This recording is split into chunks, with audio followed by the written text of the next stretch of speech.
鄉親啊，這麼大一盤的鵝，7到8斤，差不多有4公斤多。像這種好的煲仔飯就是要粒粒分明哦，好軟糯哦，而且很脫骨。哇，滿滿的蝦子有沒有？既扎實皮薄，吃得到它那個蟹黃香。我剛剛掰的這一顆軟殼淡淡的蟹膏，好吃，真的超級好吃的。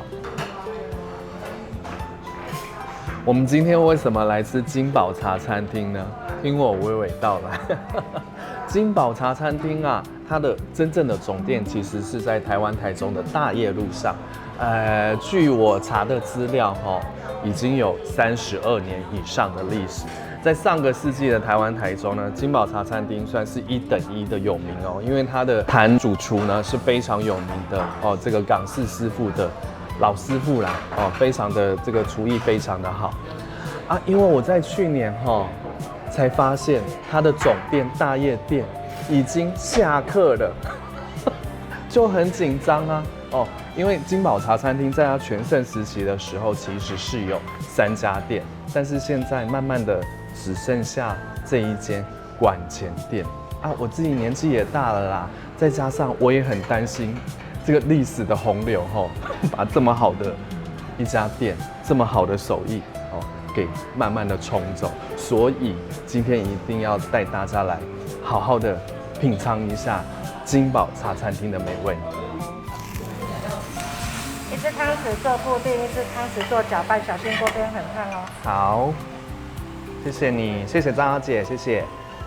所以它這個煲仔飯一端上來的時候，就是要開始拌。我在拌的這個同時呢，哇，可以感覺到它那個鍋巴的那個脆脆的味道。那因為它是辣味的關係所以它的那個香腸的辣油啊，已經是浸在米飯裡面了。像這種好的煲仔飯就是要粒粒分明，但是呢，也是要有一點點那個油脂在上面特別是一定要有鍋巴沒有鍋巴呢，就失去煲仔飯的靈魂了。我先來吃的是這個很招牌，也算是招牌之一的煲仔飯，辣味排骨煲仔飯哦，有沒有？滿滿的这個是香腸和臘腸，這個就是煲仔飯它的精髓之一哦，一定要有這個港式的臘腸和香腸。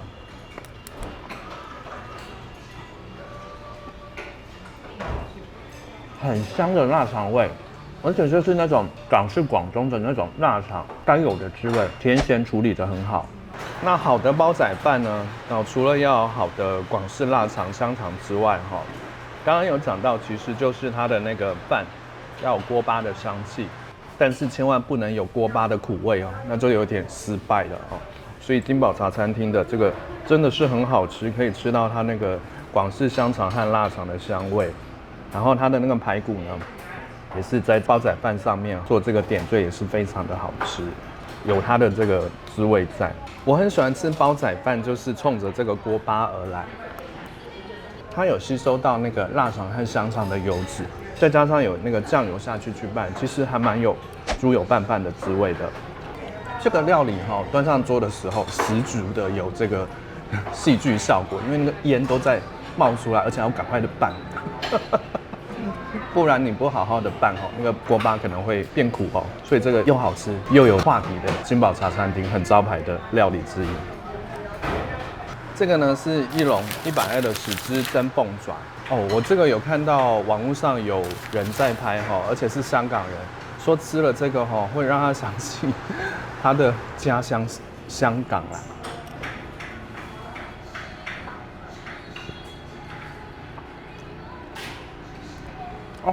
好軟糯而且很脫骨，一口下去就把鳳爪給抿開來，而且它有那個豉汁辣油的香味。很好吃它的那個味道的話是有層次感的。我第一口其實是它已經辣到我的舌頭了，然後那個辣的滋味很帶勁，再加上它有淡淡的尾韻，就是那個豆豉的味道，所以把這個豉汁鳳爪這個軟糯的口感有做一個陪襯，很好吃。骨頭我都可以直接把它嚼下去了。好，我再來吃一顆這個鳳爪的手腕的這一段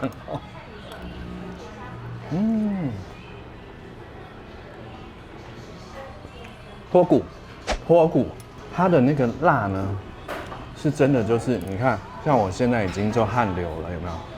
就整個就是真的是辣的那個滋味會跑出來。然後它3層的這個滋味，一來是辣，然後2來是豆豉味，然後第3層呢，它其實有淡淡的醬香，而且它這個醬呢，其實是已經是覆蓋在這個鳳爪上面了，很均勻的覆蓋上去。完全性的好吃耶，也難怪有香港人懷念自己的家鄉的時候會來金寶茶餐廳點這道菜，是有原因的。再來就是它這個叉燒包哈，蠻小巧的哦。我們現在撕開來給大家看一下，很小巧一顆，而且3顆1籠哦。它的內餡，這樣看上去呢，我覺得它的那個面皮的地方哈，其實是還蠻厚的哦哈。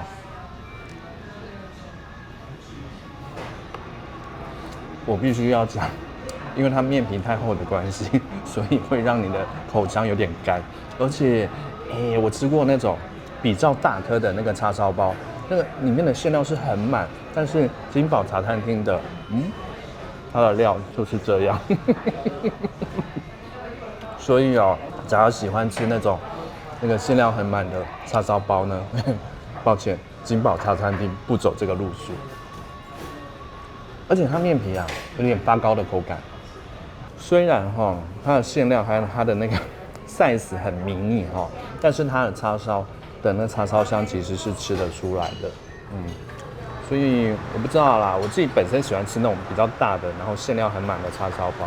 金寶茶餐廳的會讓我覺得有點迷你，但是它的面皮呢，的確是蠻筋道的。它這杯凍奶80塊錢，而且。我們拍到現在那個冰塊已經融化成水了，有沒有？而且我這樣目測一看哈，有一點那種印度奶茶的感覺。這個視覺上來看，超甜的。我應該不用上任何特效吧？我剛剛那個表情應該也很到位。很甜，很甜，而且沒錯，就是那種印度奶茶的那種。很齁的甜味，是，而且有點阿華田的味道，為什麼啦？那種甜到有沒有水啊？像喝水的那種感覺，太甜了。這個史汁蒸排骨，我必須要講它的那個賣相很好，因為它有南瓜哦，是鋪在這個排骨下面的因為也有辣椒，有沒有？所以。我覺得哈，他們家的這個辣椒哈是沒在跟你客氣的，是會冒汗。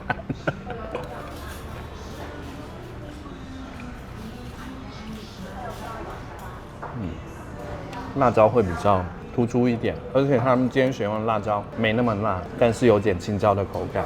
但也必須要說哈，史汁蒸排骨我比較吃不太懂。它就是那種排骨滑嫩不柴，因為它有。再上一層太白粉，去把這個壽司沾裹在排骨上面哦，所以就是滑滑嫩嫩的啦。但是我認為它的那個排骨的話哈，基本上可以減量一些，或者是說選擇是有脆骨的部分會比較好吃。那另外一點呢，它的排骨的話哈，其實下面墊的是南瓜，有沒有？但是呢，它並沒有去烘托蒸出那個南瓜的甜香。我覺得可以分開來吃，也許可以吃得到。這個南瓜的甜味，當然是它的脆皮鮮蝦卷，哇，真的是滿滿的蝦子，有沒有？很脆哦。我這個就在夾的時候就覺得它很酥脆。另外，它要加的這個是在我們台灣牛排店西餐廳可以看到的美菱醬，就是這蝦卷指定要搭配美菱醬，可能主廚覺得這樣會比較好吃吧。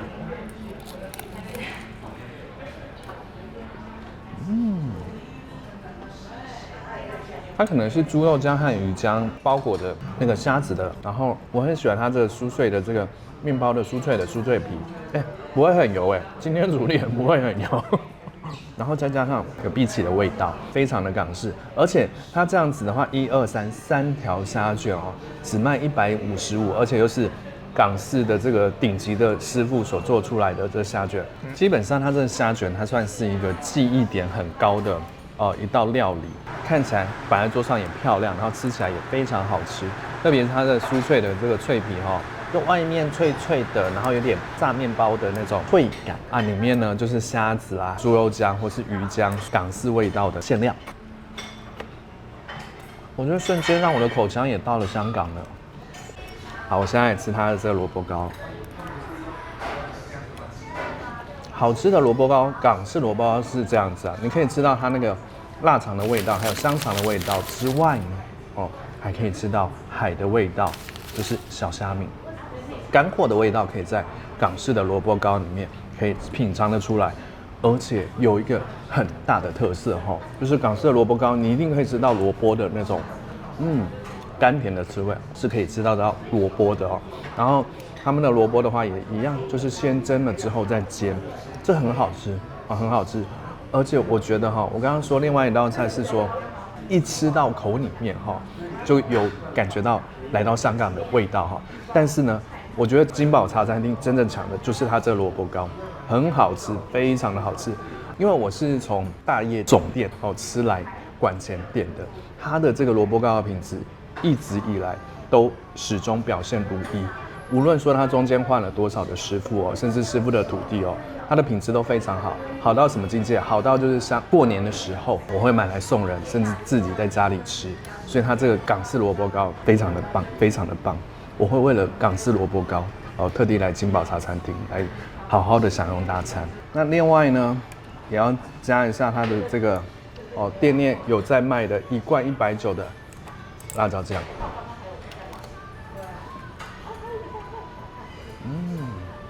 我個人是比較喜歡直接乾吃它這個蘿蔔糕就夠了，因為它的蘿蔔糕很港式啊，那種臘腸的味道、香腸的味道會比較出來一點。但是它的辣椒醬有點會搶戲這不得不說。來金寶呢，一定會對它的那個辣椒醬印象深刻。那它店內呢，其實也有賣，這樣一大罐是190塊，就可以吃到頂級師傅調製的正宗港式辣椒醬。這個軟殼餡是剛送上來的，有沒有？非常的香辣，那個香辣的味道撲鼻呀。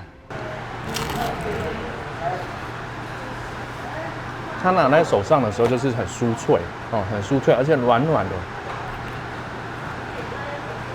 它的蟹肉很綿密，所以喜歡吃蟹肉，像我自己本身喜歡吃的是蟹黄然后專攻蟹肉的朋友呢，我覺得它避風塘的軟殼蟹可以給它點起來，而且它的這個乾辣椒還有那個炸蒜粒的味道，其實就算是它這個避風塘的一個很大的特色，很綿密這蟹。我剛剛已經開始開吃了，抱歉，我要更新一下我的說法，因為呢，我剛剛以為它這個是蒜粒，錯，它是麵包粒。我覺得這道菜假如有白飯的話，應該配着吃也是很好吃。然後它的炸的呢，那油已經算是瀝得還蠻乾淨的，所以不會太油膩。我剛剛掰的這一顆軟殼淡淡的蟹膏，而且好胖的螃蟹有蟹膏香點起來。我這邊再補一個說法這是我們剛剛攝影師也抓空檔開吃了。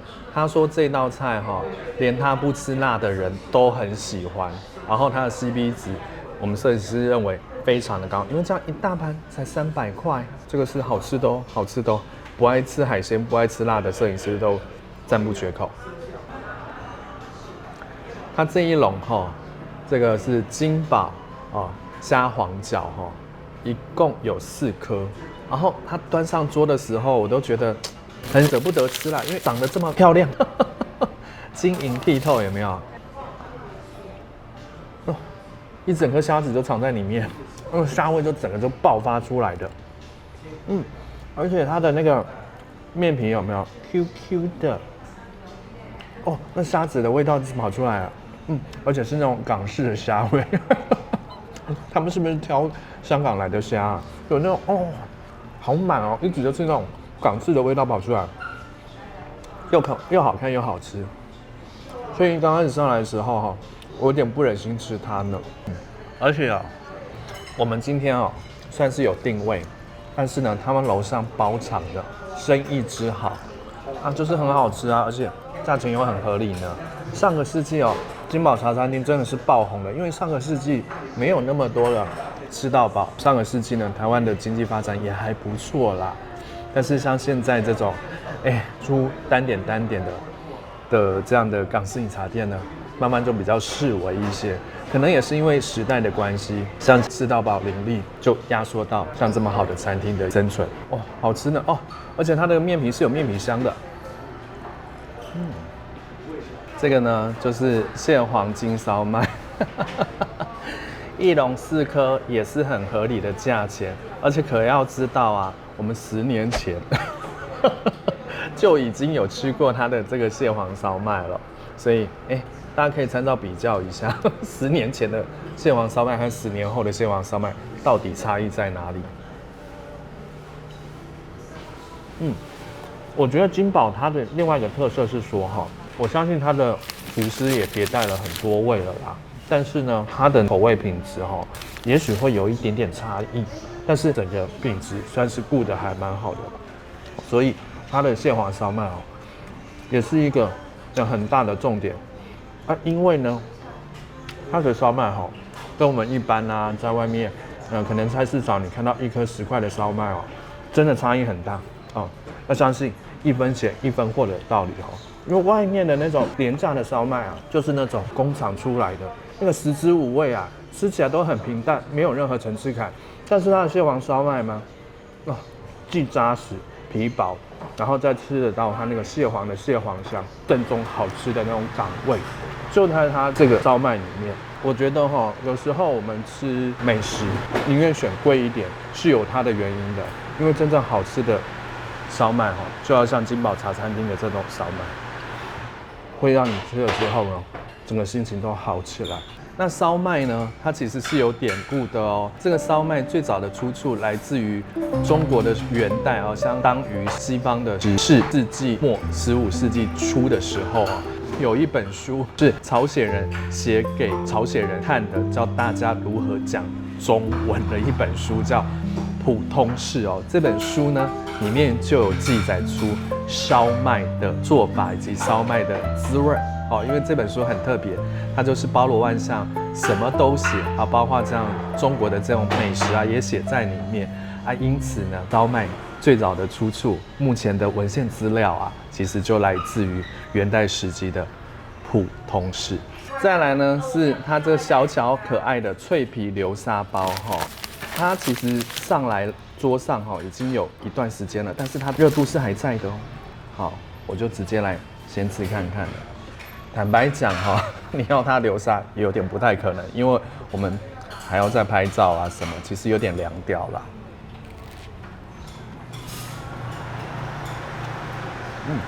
它那個流沙的那個應該是那個蛋黃奶油很厚，很厚口。它這個流沙包一上桌的話是3顆一個 set， 然後它吃起來口感酥皮的地方其實有點像那個炸銀絲卷，酥皮很脆因為它流沙的這個奶油蛋黃呢很厚因為放了很久，所以我也看不到它的流沙啦，這必須老實說。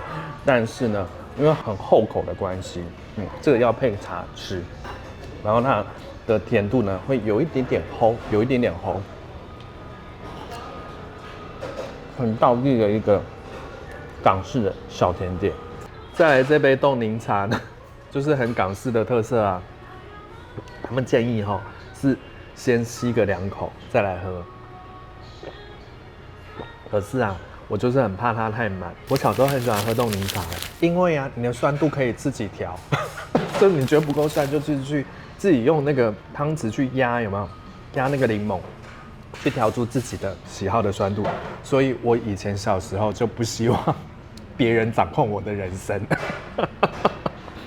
酸酸甜甜的，和剛剛那個奶茶相比，這個好喝很多。這盤燒鵝呢，讓我們等了2天就是因為它的做工繁雜啦，光前置作業可能就要花掉1天的時間。它的皮好脆，而且油脂有跑出來，就很嫩哎，它那個滷汁是有浸到肉裡面的。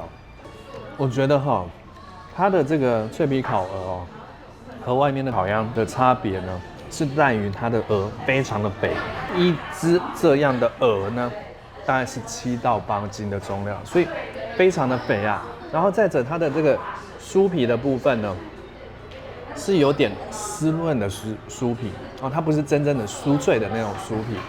那我認為哈，它好吃的其實是它的滷汁是有滷進去的，所以很淡雅的甜香。雖然它要花2天的時間去等待，但我覺得非常的值得。好肥哦，很肥的一隻鵝，而且那個油膩很齁，但是不會讓你覺得很負擔，好吃，真的超級好吃的。所以不是那種烤得很脆很脆的那種脆皮，油脂滿滿，它吃起來真的是滿口生香。再者哈，它處理得很好，沒有那種鵝啦、禽類的那種腥味在，整個是很香的一道菜，很特別又好吃。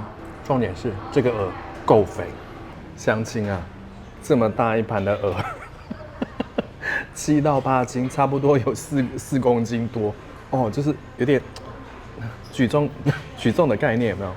很大一盤，我覺得一家5口來吃都覺得吃的會很開心哦，好吃好吃。那它的這個燒鵝呢，要配它這個梅子醬，就是它有個搭配，有沒有？廚師的堅持。我懂。它加了梅子醬之後呢，瞬間變成是一個叉燒的味道，甜鹹甜鹹的，然後有點淡淡的酸，所以它的梅子醬是來解膩的，而且就變身成另外一道口味的菜，有點像叉燒的味道。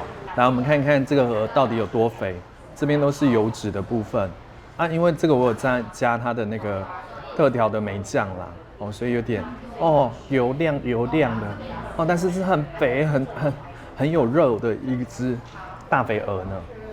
啊，怎麼來台灣？怎麼會想來台灣？民國77年吧，怎麼來？老闆找我過去啊，以前是富瑤啊。哦，富瑤。最早期台北。把你從香港挖過來台灣。對。這麼厲害。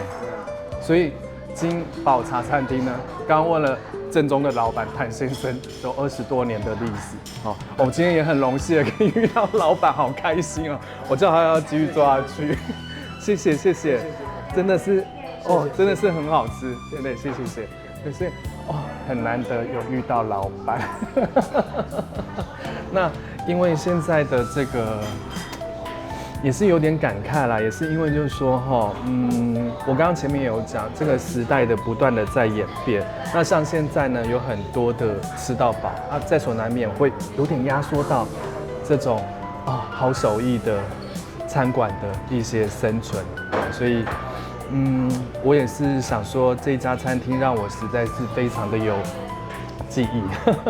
我剛剛求老闆說一定要給他開下去，不然我會很難過哦。但是我覺得這個也是且吃且珍惜啦。然後再者金寶茶餐廳它有個很大的特色，它的特色在館前街這裡呢是不加1層服務費的。我之前去大葉店吃的時候啊，也是不加1層服務費哦。而且我超級懷念大葉店的，因為真的有點那種港式茶樓、港式飲茶的那種味道。不過呢，服務是融合了台灣味哦，所以比較沒有那麼的這個服務不周的地方是沒有那麼樣的感覺。所以總而言之啊，這個剛剛問了一下，譚老闆說有20多年歷史的金寶茶餐廳哦，真的不要錯過，真的不要錯過。來再看看我們今天到底吃了多少呢？10道菜，2杯飲料，總共是4040元啊。另外呢，我再帶了1罐他們的190的辣椒醬回去。另外這邊呢，我非常感謝他們店內的服務人員，好像王姐啦，還有那個張姐，他們服務的都很熱忱哦。對，我覺得這也是金寶茶餐廳一個讓人家會覺得很有人情味的地方啊，另外一點呢，其實在這邊的停車的狀況要和各位說一下。其實金寶茶餐廳它的後面哦就有2個很大的停車場，但它前面那條路是單行道，所以啊，假如說您開車來的話，其實可以停到後面的停車場，還蠻寬的哦，然後位置也還算多。但騎摩托車是會有一點點不好停車。總而言之，非常感謝金寶茶餐廳的所有的服務人員，還有師傅們，還有當然是譚老闆啊，真的要給他做下去哦，求求你。